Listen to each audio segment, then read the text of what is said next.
April 19th, I remember that day started very early. I actually think that for some reason I was up sitting in a chair in the foyer area. The phone rang, and my recollection is correct. I answered the phone, and they said, "We need to speak to Steve or David right now." And I said, "Well, they're all sleeping." Steve said, "He goes, wake them up. We got to talk to them right now." And I said, "Okay."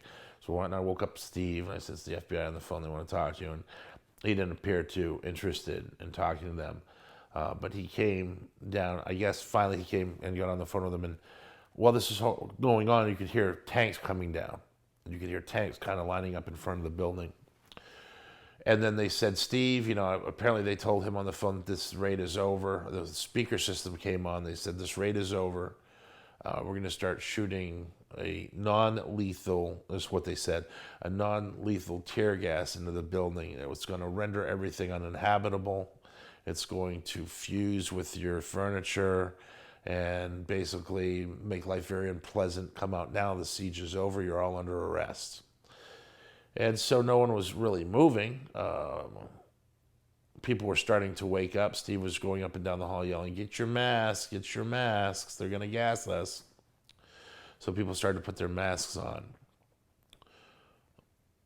There weren't any masks tiny enough to fit the kids. I remember that I went to where Serenity's room was, and we were trying to put a gas mask on her, and it wasn't fitting. And I just remember one little tear come down from her eye, and it was just... Serenity was 4, right? Serenity was 4, yeah. She was Michelle's first daughter, who I was very close with. And that little tear was just so heartbreaking. It's I didn't know what to do. I didn't know what to do. So I guess they decided we're going to take all the kids and put them away from the front, which is where you started to hear these popping sounds. And that was a barricade breaking ferret round that would come through the walls and stuff and start hissing. You could hear the CS gas hissing all over the place. So they put the kids in the concrete structure to protect them from the gas. And, I guess they figured that would be the best place. The concrete structure had survived a fire. I thought they were going to put the kids in the underground bus. The kids never made it to the bus. They were in the concrete structure for some reason. I wasn't really a part of that decision-making process. I was in the cafeteria with several other people. I manned a radio. I was listening to the radio for most of the morning. Other people were in the cafeteria area. So what would happen is that... Excuse me, so you were manning the radio. Where was the radio located? In the cafeteria area. Okay. I'm sorry. No, in the chapel area. I had it on one of the pews. I was sitting on one of the pews listening to, the news reports talking about the CS. They didn't say CS gas. They said the tear gas plan. And so that started to happen, and you would hear the gas. We would open the windows in the chapel. It was really windy that day, like 33-mile-an-hour winds. And when there would be gas filled in the chapel, we would open the windows for a cross breeze, and that would wipe out most of the gas pretty quickly. So it was pretty habitable if you stayed in the chapel. I remember I just wanted to feel the CS gas. I took my gas mask off for a couple minutes when I could hear the spray, and it instantly stung your face, and your eyes would water and everything. And I put the gas. It was pretty uncomfortable. I put the mask back on, but it was pretty decent where I was. And I think that it would have been okay for the kids in the concrete structure had it not been for when the FBI ran out of the ferret rounds. They had another plan. I can't remember how many. It was hundreds of ferret rounds they shot in the building, and they ran out, and so they hoarded more. And I know that I guess they had the stuff in a barrel, and they were going to hose it into the building. They went through 2 days of CS gas in a 6-hour period from 6 a.m. to 12 noon. They talk a lot about these tapes, these bugs that we all knew that were in one room, but apparently the FBI somehow got these bugs that they claim people are saying, start the fire, put some here, pour some there. Do you have some hay here? And when you're listening to those tapes, I listened to them for the grand jury. You couldn't understand what was being said on those tapes at all. And everyone thinks the people inside set the fire because of those tapes. Those tapes were taken at 6 a.m. This is by the FBI's own admission, that those tapes were taken at 6 a.m., that people were planning to start a fire. Okay. And what time did the fire start? Let's say that's true. The fire didn't start till 12 noon. 6 hours later. You don't plan to start a fire. You don't have someone say, start the fire, which is what they said it said. And the fire doesn't start till 6 hours later. What, is that a miracle or something? It just seems very odd to me.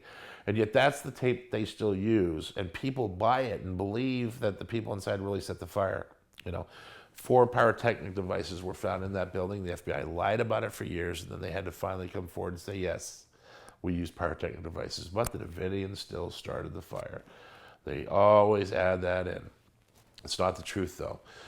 So, through the course of this morning, that's 6 hours, I remember at 10:30, I remember I tried to get down, the tank started to come into the building, and I remember watching the front doors come in at me, and I had to back up into the chapel. I was more in the foyer area. When the tanks come in, I had to back away as the tanks came in through the front door and moved the double doors backward. So that was great. I moved back into the middle of the chapel after seeing a tank come through the foyer, just destroying the place that I had known. The chapel, I came into the chapel, the tank. It was the weirdest thing I'd ever seen in my life. It was an awesome power. And then they did it down the hall, and you could hear it scraping the building, and the building would shake. It was just this crazy, really surreal sound, scraping. It's like that metal clinking sound, squeaks and scrapes. It was bizarre, just a bizarre sound. But anyway, they did that all the way down the building, and I guess they did it right in front of the trapdoor that led to the underground bus, which is where I thought the kids would be the safest. They never were able to get to the bus. I guess that they had collapsed the door on top of the bus. And then they tear gassed the bus, which I found out later. But I wanted to get to the concrete structure to see if the kids were going to be put in the bus. But when the tanks came in, they had destroyed everything in the hallway. There was no way to get down that hallway. It was totally blocked off with debris.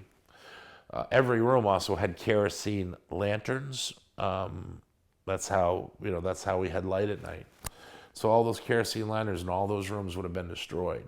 Still, this was early in the day, 10:30-ish, okay? Still a couple hours before the fire. So if I think the fire was going to start by accident, it should have started then.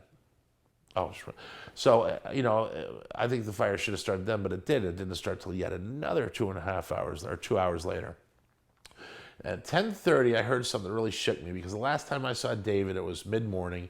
He came in and he said that the tanks have destroyed the cord, our communication to the world, to the FBI. Yeah, the telephone line. Yeah, the telephone line, Which was exactly. right on the ground. Yeah.